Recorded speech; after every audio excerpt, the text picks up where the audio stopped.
চাষিদের দাবির মুখে 5 দিন আগে বাজারে এলো হিমসাগর আম। সাতক্ষীরা জেলা প্রশাসনের সিদ্ধান্ত অনুযায়ী আগামী 20 মে থেকে হিমসাগর আম পাড়ার কথা, কিন্তু প্রচণ্ড তাপপ্রবাহে হিমসাগর আম অগ্রিম পাকা শুরু করলে আম চাষিদের চাপের মুখে সময়সীমায় পরিবর্তন আনা হয়।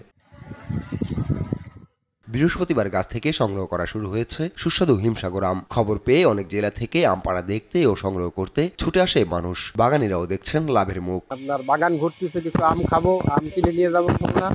এবং সাতক্ষীরা আম খুবই মিষ্টি, খুবই সুস্বাদু খেতে এবং ফরমালিন মুক্ত যে আমগুলো, এগুলো সাতক্ষীরার থেকে সাতক্ষীরার বাইরে চাহিদাগুলো একটু বেশি। আরও আমাদের বাংলাদেশের গণ্ডি টপকায় বাইরেও এই আমগুলো অনেক চাহিদা বেশি।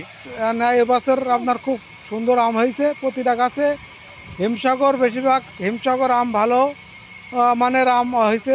তবে এই সময়ে কেউ অপরিপক্ক আম যেন অসাধু উপায়ে বাজারে আনতে না পারে সে বিষয়ে নজরদারির কথা জানিয়েছেন কৃষি কর্মকর্তা।